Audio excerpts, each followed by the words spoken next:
우리가 코로나 팬데믹을 지나면서 논란이 되었던 것 가운데 하나가 백신이 효과가 있느냐라는 것이었습니다. 그럴 수밖에 없습니다. 왜냐하면 똑같은 백신을 맞는데 어떤 사람은 괜찮고 어떤 사람은 감염이 되는 거죠. 사실은 의학이나 생물학을 조금만 이해한다면 그건 당연한 겁니다. 제가 동물 실험을 해봤잖아요. 똑같은 쥐들이에요. 심지어 동물 실험을 할 때는 굉장히 통제가 된 쥐들을 사용하게 돼요. 족보가 있는. 그러니까 아주 균일한 쥐들이에요. 그런데 그 쥐들인데 똑같은 약물을 주사를 해도 다 다른 반응을 보인다는 거죠. 그러니까 의학이나 약학이나 생물학에서는 다 확률로 얘기할 수밖에 없는 거예요. 100%의 확률이 있는 경우가 그리 많지 않습니다. 왜 그럴까요? 체질이 다르거든요. 그래서 우리 고대 그리스의 의학자 히포크라테스가 고대 의학이 이렇게 발달해 오면서 사람의 기질을 왜 그런 용어 들어보셨을 거예요. 다혈질, 담즙질, 우울질, 점액질 이렇게 분류하기 시작했고 지금도 어떤 그런 분류가 있죠. 우리나라에도 이재마 선생이 사상의학 발전시켜서 지금도 그 도움을 받는 분들이 계십니다. 그래도 사람은 다 다릅니다. 심지어는 기질도 그렇잖아요. 우리 MBTI 하면 16기질이죠. 그런데 절대로 사람을 16기질로 나눌 수가 없습니다. 같은 기질이라고 해도 사람들은 다 다릅니다. 그래서 여러분, 병에 걸려도 다른 거예요. 같은 병에 걸린 것 같아도 그 사람의 체질이 다르고 그 사람의 상태가 다르고 그 사람이 놓여 있는 상황이 다르기 때문에 다 다른 처방전들이 필요한 겁니다. 당뇨 환자라고 해서 모두 똑같은 약을 먹지를 않죠. 다 다른 거예요. 그래서 명의라고 불리는 분들은 어떤 분들입니까? 자기 앞에 온 환자에게 딱 맞는 처방전을 써주는 사람이 명의인 거예요. 제 기준에서 보면 의술이 조금 부족한 의사는 어떤 의사입니까? A, B, C, D, E가 왔는데 다 감기예요. 그럼 똑같은 처방전을 써주는 의사가 저에게는 조금 부족한 의사입니다. 제가 왜 그런 생각을 하게 되었는가 하면 몇 번 말씀드렸을 거예요. 제가 인천에서 부담임 목사를 할 때 그 교회의 장로님 가운데 한 분이 인천에서 가장 유명한 소아과 의사 가운데 한 분이었어요. 예약하고 가면 1시간 기다리는, 예약 안 하고 가면 4시간을 기다려도 선생님을 볼지 못 볼지 모르는. 근데 이 장로님이 정말 그런 명의시고 환자들이 너무 많이 와서 문제인 분이었는데도 가끔 주일에 못 오셔요. 공부하러 가시느라고. 제가 어느 날 순진하게 물어본 거죠. 아니 장로님 수준의 의사가 공부할 게 남아 있습니까? 근데 그 장로님 말씀이 평생 잊혀지질 않는 거예요. 목사님, 공부 안 하면 다 감기고요. 공부를 하면 다른 병들이 보입니다. 그러시는 거죠. 그래서 공부를 해야 합니다. 그러셨던 거예요. 명의는 그런 사람입니다.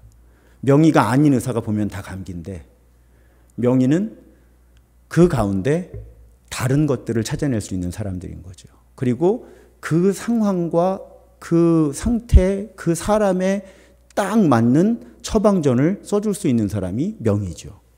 그런 의미에서 예수님이 명의인 겁니다. 그리고 우리 모두의 주치의가 되어주시는 거죠. 오늘 본문에 보면 유명한 사건입니다. 베데스다라는 이름의 연못가에 예수님이 계세요. 거기에 많은 병자들이 모여 있습니다. 왜요? 이 연못, 베데스다 연못에 물이 가끔 요동을 하는데 그때 가장 먼저 들어가는 사람의 병이 낫는다고 하는, 저는 팩트라고 보질 않습니다. 전설이 있는 거죠. 무슨 천사가 그런 일을 하겠어요. 그런 전설이 있었던 것 같아요. 거기 많은 병자들이 모여 있었고요. 예수께서는 한 환자에게 다가가십니다. 지난주와 같아요. 이 환자가 한 일이 없어요. 가만히 있었어요, 그냥. 예수님이 주도적으로 치유하신다고 말씀드렸죠, 지난주에. 오늘 이 장면에서도 예수님이 주도적으로 찾아가신 거예요. 그 사람 그냥 수많은 환자 가운데 한 사람이었습니다. 예수님이 찾아가셨어요. 그 환자가 무려 38년 동안 병자로 살아왔죠. 그런데 예수님이 이 사람에게 물으십니다. 낫고 싶으냐? 제가 아주 한 2년에 한 번 이상은 이 설교 시간에 인용하는 본문이에요. 낫고 싶냐고 물어보시는 거예요. 당연히 낫고 싶지 않을까요? 그런데 이 환자가 뭐라고 대답합니까? 7절에 보면 주여 물이 움직일 때에 나를 못에 넣어주는 사람이 없어서 내가 가는 동안에 다른 사람이 먼저 내려갑니다. 자, 질문은 낫고 싶으냐는 질문이었는데 대답은 낫고 싶습니다가 아니었어요. 본인이 왜 병고침을 받지 못하느냐는 이유를 이 사람이 설명을 합니다. 그리고 이 대답에 관해서 아주 많은 학자들이, 특히 이제 심리학이나 상담학을 하는 분들이 이 38년 된 이 병자에게는 아마 2차적 이익이라고 전문가들이 부르는 그런 심리가 있었던 것 같아, 그렇게 읽어냅니다.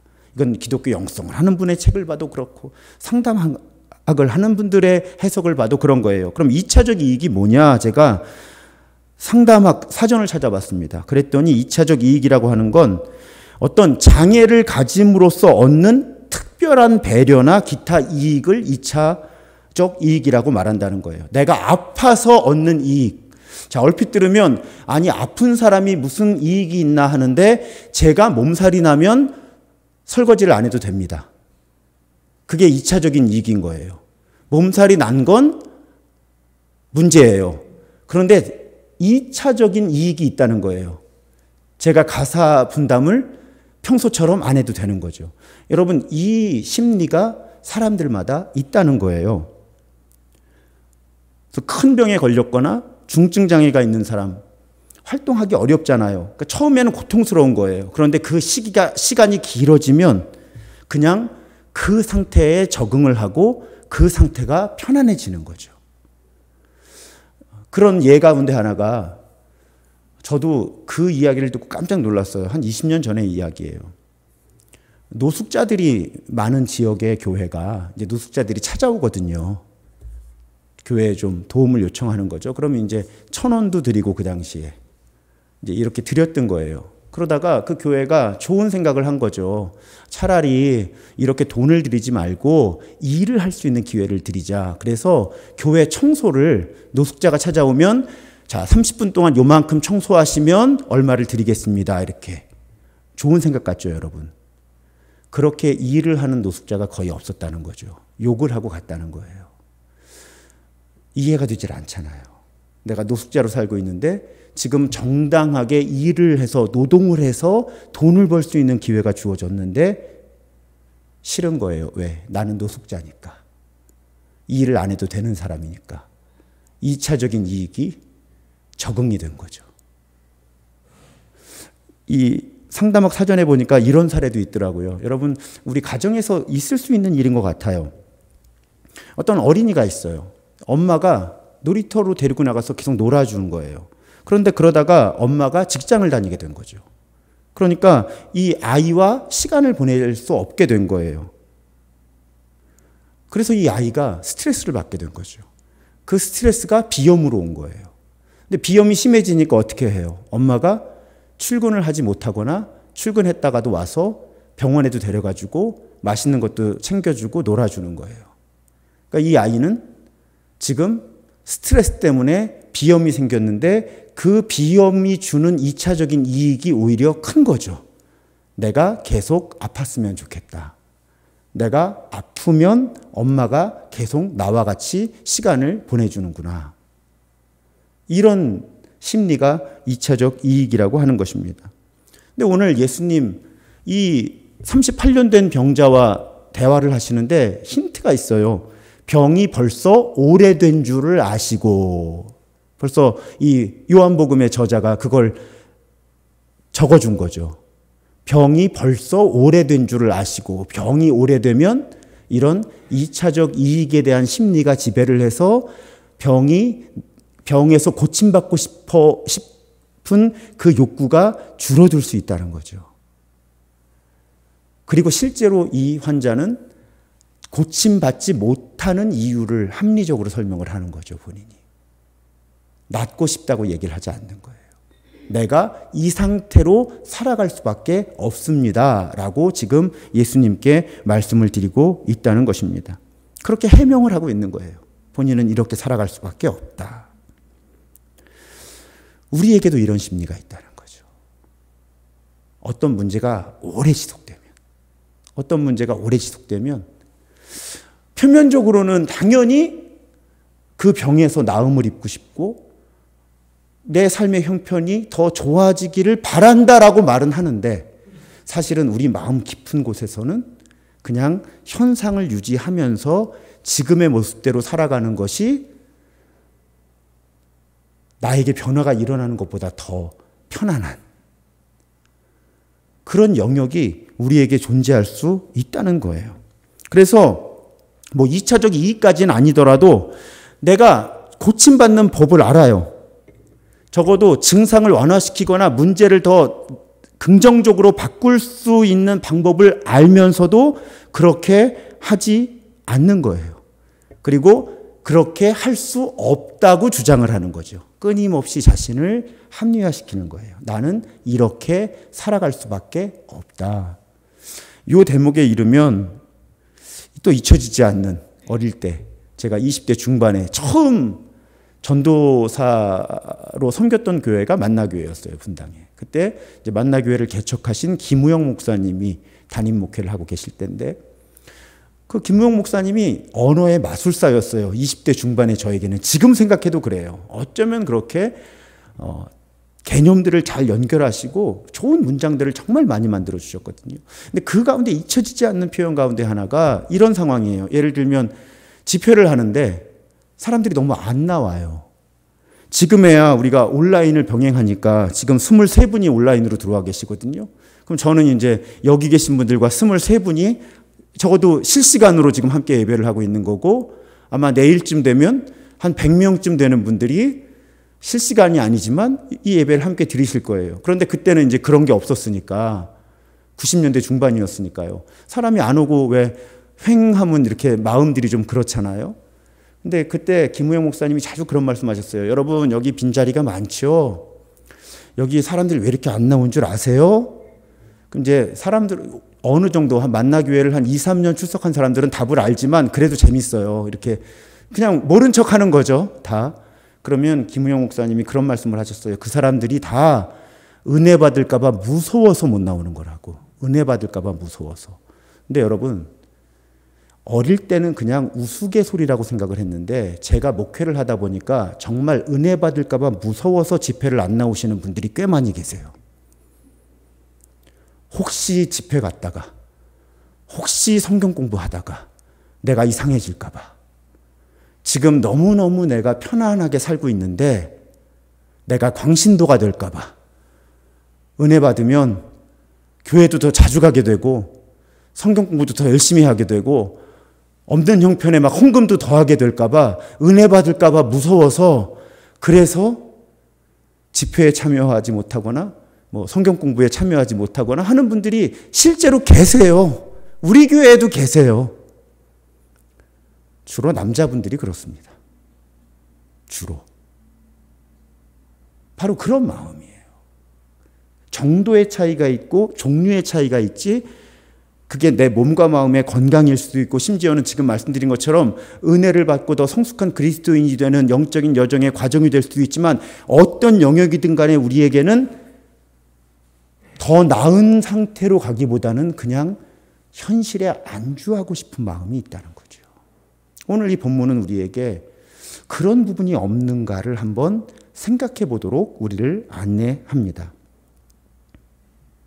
다시 이 이야기 속에 38년 된 병자에게 돌아가 볼게요. 이분은 사실 그러니까 불확실하고 심지어는 잘못된 처방전을 가지고 38년 동안 살아온 거죠. 이분이 갖고 있는 처방전이 뭐예요? 이 베데스다 못을 천사가 흔드는데 그때 먼저 들어가야 낫는다. 그것이 내가 고침받는 유일한 방법이다라는 처방전을 가지고 있었던 거잖아요. 제가 볼 때는 그냥 그 못은 그 당시에 간헐천이었던 것 같아요. 가끔씩 이제 수압에 따라서 혹은 이 공기의 흐름에 따라서 물이 뽀글뽀글하고 올라오는. 하지만 이 사람은 그 처방전만을 붙들고 있었던 거죠. 또 정말 실제로 물이 움직일 때 제일 처음 들어간 환자가 병이 낫는다고 해도 안 되는 거 알고 있잖아요, 지금. 자기는 지금 움직이지를 못하는데 여러분 사실은 전에 이원석 목사님이 이 본문 가지고 이 상황을 자세하게 설명을 해 주셨는데요. 본래 베데스다라고 하는 말의 뜻이 은혜의 집이라는 뜻이거든요. 근데 여러분 절대로 이때 당시에 이 베데스다 연못이 은혜의 연못일 수가 없는 거예요. 은혜의 집일 수가 없는 겁니다. 왜요? 경쟁이 치열했던 곳이죠. 물이 움직이는 척만 해도 수십 명의 사람들이 서로 먼저 들어가려고 얼마나 아우성을 폈을까요? 아마 자기 앞서가는 사람들 막 잡아 끌어내리고 자기가 먼저 들어가려는 전쟁터가 됐을걸요. 아비규환이었을 거예요. 어떻게 이곳이 은혜의 집입니까? 그래서 제가 하나님이 이런 방식으로 일하셨을 리가 없다라고 말씀을 드리는 거예요. 그런 지옥을 만드셨을 리가 없어요. 하나님이 누군가를 고쳐주시기 위해서. 그러니까 여러분 얼마나 엉터리 처방전이에요. 실제로 이 못에 물이 흔들릴 때 먼저 들어가는 사람이 병이 낫는지 안 낫는지도 확실하지 않고 설사 확실하다고 해도 어쩌다 한 사람이 치열한 경쟁을 뚫고 들어가야만 병이 낫는 그 엉터리 처방전이요. 그런데 이 38년 된 병자는 그 엉터리 처방전만 들고 살아온 거죠. 다른 의사를 찾아가야 되는데 다른 의사를 찾아가지도 않은 거예요. 제가 왜 다른 의사를 찾아가지도 않았다고 단정을 할까요? 여러분 우리 복음서에 보면 예수님 가시는 데마다 고쳐달라는 사람들이 따라다녔잖아요. 그런데 이 사람은 지금 예수를 못 알아봐요. 다른 시도를 거의 하지 않았다는 거죠. 그동안. 그냥 그 낡은 처방전 하나 붙들고 사는 거예요. 그 낡은 처방전 하나. 저 연못물이 요동을 칠 때 제일 먼저 들어가는 사람이 사는데 병이 났는데 내가 제일 먼저 들어가는 것이 나의 살 길이다. 그러다가 38년이 지나면서 어떻게 됐을까요? 나는 어차피 틀린 사람이니까 그냥 그 처방전 들고 그냥 사는 거예요. 난 틀렸어 이제. 요즘 젊은 사람들이 쓰는 말로 이번 생애에서는 나는 끝이야 이제. 난 이렇게 살 수밖에 없어. 이 환자의 상황이 그랬다는 말씀이에요. 그런데 우리 주님이 어떤 분이세요? 명의잖아요. 주치의가 되어주신 거죠. 그 사람에게 맞는 처방전을 이 순간에 써주시는 거예요. 확실한 처방전을 써주시는 거죠. 여러분 명의는요. 저도 사실은 병원 생활을 좀 해서 또 지금도 정기적으로 병원에 가야 되는 사람이니까 훌륭한 의사는요, 여러분, 환자에게 공감을 해주는 의사예요. 그런데 여러분, 환자에게 공감만 해주는 의사가 명의가 될 수는 없어요. 그럼 예를 들어서 제가 병원에 갔다고 생각해 보세요. 2달 만에. 그래서 혈압도 재고, 당화혈색소도 재요. 요새는 국민건강보험공단에서 나온 앱이 잘 돼 있어서 제가 이렇게 며칠에 한 번씩 혈당도 재고 혈압도 재면 거기 앱에다 기록을 하면 제가 의사 방에 들어가면 의사는 모니터를 보고 있어요. 제 혈압과 혈당이 2달 동안 어떻게 움직여 왔고 그래서 지금 2달 동안의 당화혈색소가 얼마가 나왔고 이걸 의사가 보고 있는 거예요. 근데 여러분 제가 수치가 만약에 매우 나쁘게 나왔어요. 그리고 막 합리화하는 거죠 이제. 대신방 기간이어서 교인들이 맛있는 걸 많이 사주셨는데 거절을 못해서 제가 많이 먹었고요. 이래서 그때 만약에 의사가 철저하게 저의 상황과 문제에 공감만 해주면 저 몸 많이 나빠집니다. 제가 만나는 의사 선생님이 그리스도인인 것 같아요. 굉장히 공감을 잘 해주시고 목회자들의 이 사이클을 잘 아세요. 목사님 최근에는 이런 일 때문에 많이 바쁘시겠어요. 이런 일 때문에 스트레스를 많이 받으시겠어요. 그래서 제가 공감해 주시는 선생님을 통해서 위로를 받아요. 하지만 이 선생님 매우 단호합니다. 어떤 때는 협박이라고 느낄 수준에. 그러시더니 최근에는 약을 바꿔주셨어요. 다른 처방전을 써주신 거예요. 제가 그동안 쭉 먹어왔던 약이 있어요. 그런데 이 선생님은 약의 기전을 설명해 주시면서 이 약을 시도해 봅시다. 대신 요즘에 저 걱정해 주시는 분들이 굉장히 많은데요. 제가 몸이 나빠서 지금 살이 빠지고 있는 게 아니라 그 약의 부작용이 살이 빠지는 거예요. 그런데 아직은 의사가 이렇게 이야기해 준 범위 안에 있어서 걱정 안 하셔도 됩니다. 오히려 좋잖아요. 배도 쏙 들어가고 온 이 맵시도 더 살고. 그러니까 약을 바꿔준 거예요. 자, 명의는 그래요. 공감해 주는 것에 멈추면 명의가 될 수 없죠. 대안을 제시를 해줘야 되는 거고, 때로는 이 환자가 자신의 합리화를 벗어던지도록 도전을 해줄 수 있어야 명의인 거죠. 예수님은 이 사람이 38년 동안 들고 있던 그 처방전을 무효로 만들어 버리시는 거예요. 어떤 처방전을 주시죠? 일어나 네 자리를 들고 걸어가라. 말도 안 되는 처방전이죠. 이 38년 된 병자는 어느 순간부터 베데스다 연못에 머물렀는지는 모르지만 그런 종류의 처방전은 상상도 해본 적이 없을 거예요. 그런데 말도 안 되는 새 처방전을 주시는 거죠. 그냥 너 일어나서 네가 지금 깔고 있는 그 이부자리 들고 걸어가. 예수님은 새로운 처방전을 주십니다. 그리고 여러분 아시는 것처럼 이 새로운 처방전에 따라서 이 사람은 일어나서 정말 자기 이부자리를 들고 걷게 되는 거죠. 여러분, 이 환자의 입장을 한번 생각해 보죠. 한번 여러분 영화 감독이 되어 보세요, 지금. 이 장면을 영화로 만드는 거예요. 자, 예수께서 자, 일어나 네 자리를 들고 걸어가라 하고 이 환자는 곧 나아서 일어나서 간 거예요. 근데 곧 나았다는 걸 여러분 영화로 지금 만드시면 어떻게 표현하실래요? 곧 나았다. 곧 나았다는 게 몇 초일까요? 몇 분일까요? 한번 영화의 한 장면이라고 생각해 보세요. 예수님이 계시고 지금 38년 된 병자가 있는 거예요. 여러분이 영화 감독이에요. 배우한테 이제 지시를 해줘야 되는 거예요. 자, 예수 역할을 하는 배우가 자, 일어나서 네 자리를 들고 걸어가라 하면 자, 38년 된 이 병자 역할을 하는 사람은 어떻게 해서 일어나서 가라. 여러분, 성경을 읽고 묵상하는 데는 상상력이 굉장히 중요합니다. 아마 일어나서 네 자리를 들고 걸어가라 할 때 네! 하고 일어나진 않았을 거란 말이죠. 그렇잖아요. 도대체 그 곧이라고 하는 시간 동안 곧, 한 글자인데 곧. 제가 볼 때 이 환자요, 수십 가지 생각을 했을걸요. 그 상황 속에서. 나중에 이 장면 뒤에 보면요. 이 환자는 누가 자기 보고 일어나서 걸어가라고 했는지도 기억을 못해요. 믿음 없었어요. 예수가 누군지도 몰랐어요. 그냥 갑자기 누가 와가지고 자기 보고 일어나 걸으라 그런 거거든요. 그러니 여러분, 얼마나 생각이 복잡했을까요? 이 인간은 누군가? 내가 38년 동안 여기 이러고 있었는데 갑자기 나보고 일어나서 내 자리를 이부자리 들고 걸어가라고? 뭐야? 내가 지금 이걸 해야 돼? 말아야 돼? 아마 일어나는 자세도 38년 동안 여러분 앉아있던 사람이 얼마나 후닥닥 일어났을까요? 20분만 기도하고 일어나려고 해도 다리가 저리는데 몸도 마음대로 안 움직이죠. 생각도 극심한 혼란이죠. 아마 이 사람이 일어나는 데는 꽤 많은 걸림돌이 있었을 거예요. 그런데 이 사람이 잘한 일이 한 가지 있다면 도대체 누가 써주는 건지도 모르는 이 처방전을 일단은 받아들였다는 거죠. 일단은. 그래서 시키는 대로 한 거예요.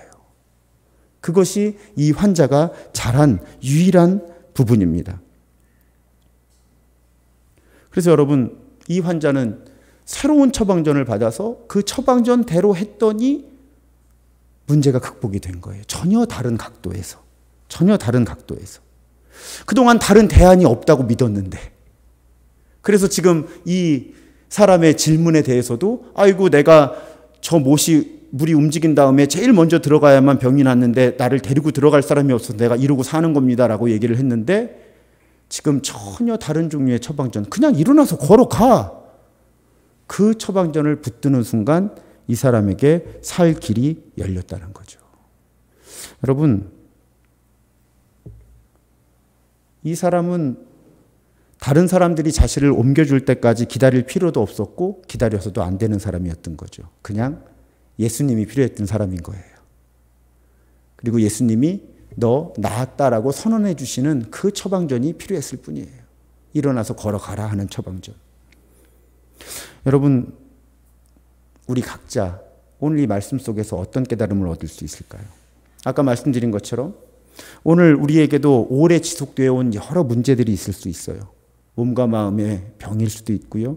어떤 관계 가운데 있는 불편함과 어려움일 수도 있어요. 또 어떤 종류의 중독일 수도 있고요. 또 자신과 주변 사람들의 삶을 자꾸 어렵게 만드는 어떤 무기력함이랄지 나쁜 습관일 수도 있고 어떤 자기 고집일 수도 있습니다. 그리고 우리에게는 지금 나는 이렇게 살 수밖에 없어 라고 이야기할 수 있는 101가지 합리화의 이유가 있는 거예요. 제가 늘 담임 목사로서 두려운 부분이 거기 있습니다. 제가 합리적으로 설명을 잘하는 사람이잖아요. 그 덫에 제가 걸릴까 봐. 그래서 이런 말씀이 저에게는 굉장히 중요한 말씀인 거예요. 왜 그런가 하면요. 좀 불편한 이야기일 수도 있는데 자기에게는 안 보이는 부분이 다른 사람에게 보이잖아요. 왜? 그래서 저도 주변에 목회자들이 이렇게 목사님들이 계시잖아요. 그럼 어떤 목사님이 어떤 어려움을 겪으면 그분은 그럴 수밖에 없다고 말씀을 하세요. 그런데 어느 정도 거리에 있는 제가 볼 때는 방법이 없질 않거든요. 바로 그런 상황이 38년 된 병자의 상황인 거고요. 똑같은 문제가 저에게도 있을 수 있고 사실 있을 거예요. 제가 제일 두려운 부분이 그 부분이에요. 제가 그냥 저 자신을 합리화시켜버리는 것. 나는 최선을 다하고 있어. 나는 어쩔 수가 없어. 이게 최상이야. 그리고 오늘 이 38년 된 병자처럼 저도 어떤 낡은 처방전 하나를 붙들고 있는 거예요. 분명히 제 주변의 목사님들 중에 그런 목사님들이 계시거든요. 이제 시대가 달라져서 더 이상 사용하기 쉽지 않은 방법을 그냥 붙들고 계신 목사님들이 계신 거예요. 근데 그분들과 이야기를 나눠보면 그 처방전이 확실하다고 믿고 계신 거예요. 가까운 분이면 제가 말씀을 드리죠. 그 처방전 이제 통하지를 않습니다. 그리고 이야기를 많이 나눠드려요. 왜? 저하고 그분이 다르고 우리 교회와 그분의 교회가 다르니까 제가 처방전을 함부로 써드릴 수가 없잖아요. 그러니까 저는 여러 가지 제안을 해드리는 거죠. 그러면서 생각하는 거예요. 정삼이도 똑같은 문제가 있다는 거죠. 낡은 처방전을 들고서 이거밖에는 답이 없다. 나는 어쩔 수 없다. 그럴 수 있다는 거예요. 저도 그런 부분이 있다는 걸 확신하는 건 2달에 한 번씩 의사 앞에 가면 제가 얼마나 저를 잘 합리화하는지 제가 스스로 존경스럽습니다. 아주. 제가 혈당을 잘 관리하지 못하는 정말 어쩌면 그렇게 의사 앞에 가면 합리적인 설명이 잘 나오는지 모르겠어요. 그러면서 제가 스스로 느끼는 거죠. 다른 문제들도 내가 이렇게 합리화하고 있겠구나. 저 역시 이 38년 된 병자처럼 낡은 처방전을 붙들고 그 낡은 처방전이 진짜라고 믿거나 아니면 믿고 싶은 거죠. 왜? 변화하기가 불편하고 두려우니까. 아닌 거 솔직히 아는데 이거밖에 없다고 하면 2차적 이득이 있잖아요. 아무것도 안 바꿔도 되잖아요. 그냥 하고 싶은 대로 하던 대로 하면 되니까 이 38년 된 병자가 바로 저죠. 그런 면에 있어서는. 그런데 종류의 영역의 차이, 강도의 차이가 있을 뿐 우리 모두에게는 이런 38년 된 병자와 같은 낡은 처방전이 있다는 거예요. 그리고 정말 예수께서 이끄시는 치유와 회복, 그것이 몸과 마음의 병이든 오래 지속되어 온 관계의 문제든 그것이 어떤 잘못된 습관이든 간에 예수님을 통해서 진짜 처방전을 받아야 그 문제를 넘어설 수 있다는 거죠. 진짜 처방전을 받아야. 아마 지금 이 자리에서 예배드리시는 분들의 눈빛을 보면 벌써 그런 경험을 몇 차례 해오신 연세가 지긋하신 분들은 그런 눈빛이 느껴져요. 아, 내가 그때 이런 처방전을 붙들고 살고 있었는데 어떤 순간에 그 처방전이 통하지 않는다는 걸 매우 큰 아픔 속에서 깨닫고 새 처방전을 받았었지.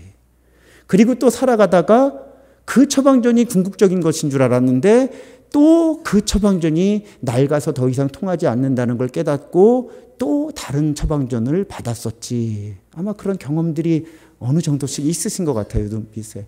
이 일은 우리가 최종적이고 완전한 구원을 이룰 때까지 끊임없이 이루어져야 한다는 거죠.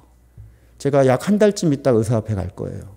근데 그 의사 선생님이 또 제 혈당의 변화와 당화혈색소와 이런 걸 보고 약을 바꾸시겠다고 하면 저는 순종할 수밖에 없습니다. 왜요?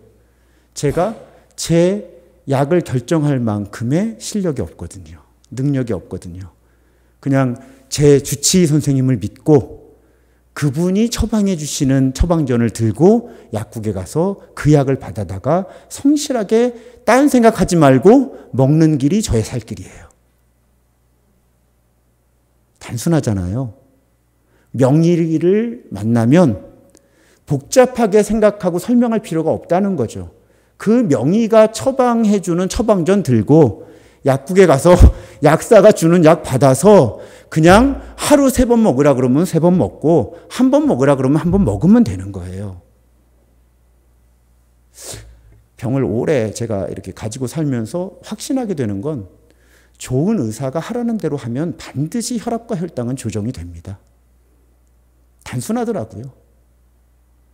그러니 여러분, 오늘 이 38년 된 병자도 그렇고 저도 그렇고요. 여러분 모두, 우리 모두가 마찬가지인 거예요. 우리에게는 명의 주치의가 계시잖아요. 예수 그리스도. 그러면 낡은 처방전 너무 고집하지 말고요. 계속 예수님께 물어야죠. 예수님, 제가 지금 새로운 처방전을 받아야 하지 않을까요? 전에 제가 가지고 있던 처방전이 이제 잘 통하지 않는 것 같습니다. 제가 하나님과의 관계, 또 주변 사람들과의 관계를 이렇게 볼 때, 또 제 내면의 여러 가지 움직임들을 볼 때, 주님, 아무래도 새 처방전을 제게 좀 써주셔야 할 것 같은데요. 하고 솔직하게 주님께 말씀드리면, 주님은 기다렸다는 듯이 새 처방전을 우리에게 주시는 거죠. 아니면 솔직히 말씀드리면 주님은 계속 지금 말씀과 기도를 통해서 또 여러분 속회와 주변 사람들을 통해서 새로운 처방전을 계속 보내주고 계신데 우리가 그 새로운 처방전을 알아보지 못하거나 외면하고 있는 것일 수도 있습니다. 오늘 기도하실 때 여러분 그 새로운 처방전의 가능성에 대해서 마음을 여셨으면 좋겠어요. 내가 정말 옳다고 믿었던 그 처방전이 사실은 지금 나를 죽음으로 이끄는 처방전일 수도 있거든요. 여러분 약이라는 건 아주 예민하잖아요. 낡은 처방전 안 버리면요. 사실은 그 약 때문에도 죽습니다. 그래서 여러분 낡은 처방전 내려놓겠습니다. 주님께서 처방해 주시는 새 처방전을 받겠습니다. 날마다 그렇게 하겠습니다 하는 마음으로 우리 특별히 이 수요 치유 예배에 모일 때마다 주님, 저에게 새로운 처방전 이미 써서 손에 들고 계신 거 알아요. 제가 받아서 그대로 할 테니까 저 주세요 하는 마음 가지고 기도하면 주님께서 깨닫게 하실 거예요. 그러니까 자꾸 주님께 해달라고만 하지 마시고요. 해달라고 하세요. 그런데 해달라고만 하지 마시고요. 기도의 뒷부분에 가면 갈수록 주님, 저에게 처방전을 써주세요. 제가 그 처방전 받아서 그대로 해볼게요. 그렇게 주님께 처방전을 구하는, 그래서 주님께서 처방전을 주시면 그 처방전대로 따르는, 그래서 그동안 경험해보지 못했던 치유와 회복과 새로운 삶을 경험하는, 여러분 때로는 그 처방전이 아주 쉬울 수도 있어요. 여러분 이 38년 된 병자의 처방전 얼마나 복잡하고 어려웠습니까? 근데 예수님의 처방전은 사실은 너무 시시했어요. 그냥 일어나서 가. 근데 여러분 제 영적인 여정에 보면요. 정말 복잡한 문제, 엉켜있는 실태가 풀리지 않는 것처럼 보였는데 오늘 이 상황처럼 그냥 예수님이 너 그냥 이거 해 하셔서 순종했더니 그냥 안 풀릴 것 같은 문제들이 그냥 다 정리되어 버리는 순간들이 많이 있었거든요. 혹시 여러분 안 되나 보다 이거는 안 풀리나 보다. 혹은 나는 이렇게 살아야 되나 보다 하는 그런 과거의 처방전 내려놓으시고요. 주님 처방전이요. 너무 쉬워서 못 알아볼 수도 있고요. 무시를 할 수도 있어요. 그런데 오늘 이 장면 잊지 마세요. 제가 이래서 병이 안 낫고요. 이래서 안 낫고요. 이렇게 됐고요. 이렇게 됐고요. 야, 그냥 일어나서 걸어 하니까 걷잖아요. 주님의 처방전이 사실은 오히려 훨씬 단순하거든요. 훨씬 단순하거든요. 내가 순종하려고 하는 마음 하나 바꾸면 되는 거예요. 그냥. 사실은. 내 생각, 그 낡은 처방전 그거 못 놓는 내 생각 하나 바꿔서 그거 잡으면 의외로 쉬운 처방인데 이게 내 삶을 바꾸는 거죠. 내 주변 사람들의 삶도 살리고. 이 체험과 간증이 우리에게 있기를 주님의 이름으로 축복합니다. 그러면 정말 삶이 신나고 재밌어지는 거예요. 가벼워지고요. 예전에 왜 그렇게 복잡했을까 내가 이런 깨달음이 있는 거죠. 그냥 주님 이렇게 하라고 하셔서 이렇게 하니까 이렇게 치유와 회복이 일어나고 내가 잘 살 수 있는데. 그래서 여러분 오늘 기도는 2단계 낡은 처방전을 놓게 해 주십시오. 그리고 주님께서 써주시는 처방전을 붙들고 순종하게 해 주십시오. 일어나 걸어라. 단순한 명령이더라도 따르게 해 주십시오. 그렇게 주께서 주시는 확실한 처방전을 받아 치유와 회복을 경험하는 우리 모두가 되기를 주님의 이름으로 축복합니다.